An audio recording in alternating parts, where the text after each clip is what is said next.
ত্রয়োদশ জাতীয় সংসদ নির্বাচন ঘিরে চলছে শেষ মুহূর্তের প্রস্তুতি। ইতিমধ্যে ভোটকেন্দ্রের নিরাপত্তা ও শৃঙ্খলা রক্ষায় কঠোর নির্দেশনা জারি করেছে নির্বাচন কমিশন ইসি।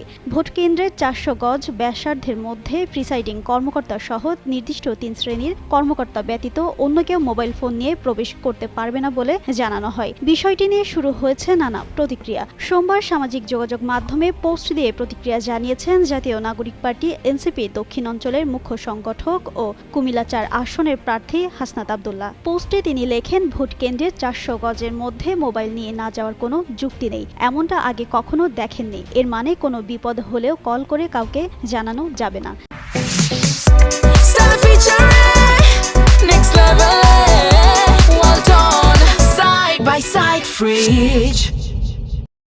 বলেন, মোবাইল ফোন নিষিদ্ধের অর্থ হলো সবাইকে নিজের মোবাইল ঘরে রেখে যেতে হবে। এমনকি কোনো মজুর সাংবাদিক বা সিটিজেন জার্নালিজমও অনুমতি না।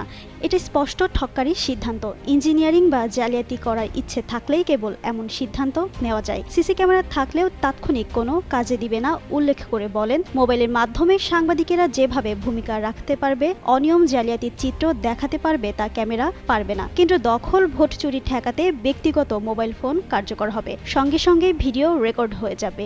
এসব জালিয়াতির ভিডিও কেউ করতে না পারে, সেজন্য এমন সিদ্ধান্ত নেওয়া হয়েছে। এটা সুস্পষ্টভাবে ভোট চুরির সুযোগ করে দেওয়া। অবিলম্বে এই সিদ্ধান্ত প্রত্যাহার করা উচিত বলেও জানান তিনি।